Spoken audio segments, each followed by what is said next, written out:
And then we had a local journalist who was going to be with us here from one of your papers, and unfortunately he had to back out. He had to back out at the last minute because of an issue at work. So we had to hit up Dave to do double duty, both as moderator and providing a media perspective. And Dave is a former journalist and, of course, is working for a journalism center at Michigan State. So we felt that he was well positioned to do that. So I'm going to turn it over to Dave. He's going to introduce our panelists, and we'll go from there.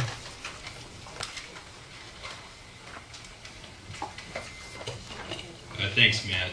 Yeah, I work for a unit at MSU. It's a division of the journalism school, and basically what we do is we teach graduate students and undergraduate students in journalism how to better communicate on environmental issues, how to cover them. And we also do a significant amount of professional outreach, where we do a lot of training of professional reporters, helping them tell these stories both here in the United States and abroad.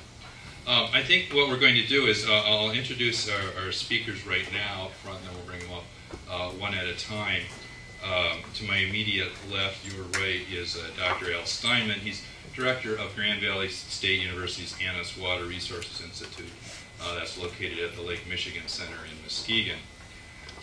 He assumed that position in August of 2001. Previously, he was director of the Lake Okeechobee Division at the South Florida Water Management District in West Palm Beach, where he is responsible for oversight of the restoration of Lake Okeechobee.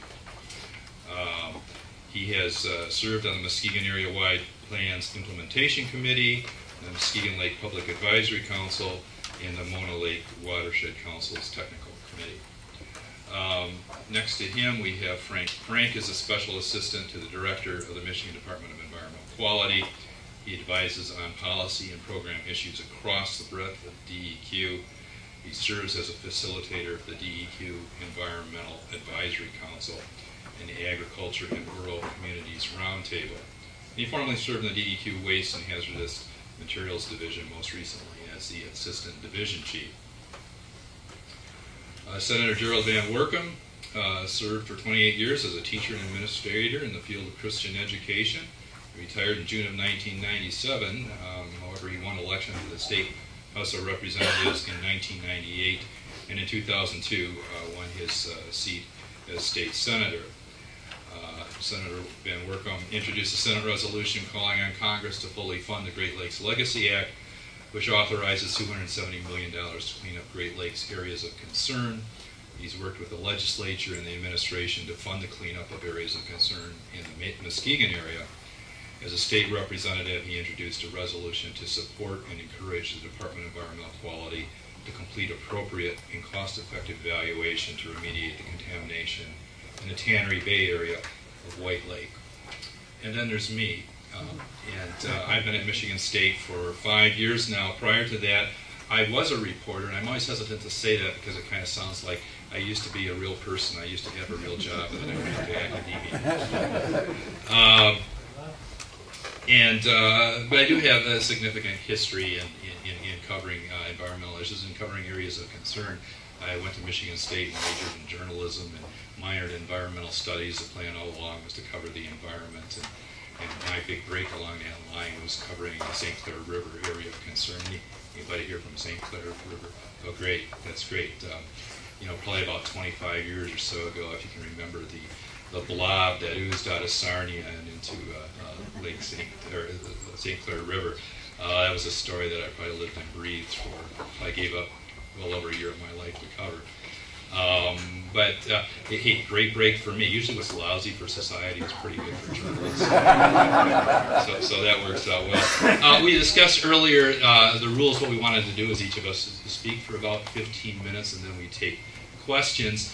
That shifted a little bit with me doing double duty here. In fact, we're each going to speak about 2 to 3 minutes, and I'll speak about an hour and a half. I'm a moderator, right? So I get to make up the rules.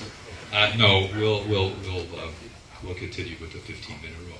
I guess what I want to do is to tell you my take-home message is that effective media coverage is a long-term investment, and it's one worth making, especially for an issue as complex as an area of concern. If you look at our panel, if we added like maybe a community activist and somebody from industry, you got a pretty good representation of the players on an issue like this. And I would argue, and I would certainly tell my students this, and do tell my students this, and try not to sound too cocky or too arrogant, but no one's more important than a journalist. And that's because these guys get it, okay, and you get it, and people understand that this is really messy, complex stuff. And if the politician is going to take the science and turn it into effective public policy that the government guy can administer, we need some kind of political will and some understanding among the community to kind of support those kinds of actions. So I would say, that long-term investment in media coverage is really well worth your effort. I just want to give you a couple quick examples of some things that you might be able to use, real practical kinds of tips. I used to have an editor, and I'd come back from an assignment, and he'd say, "So tell me, what's the hoo-ha graph?" Okay, it took me a few times to figure out what that was. It's what other journalists call the nut graph, the nut paragraph, which basically is a paragraph that says, this is why I'm writing this stuff, and this is why it's important to your life.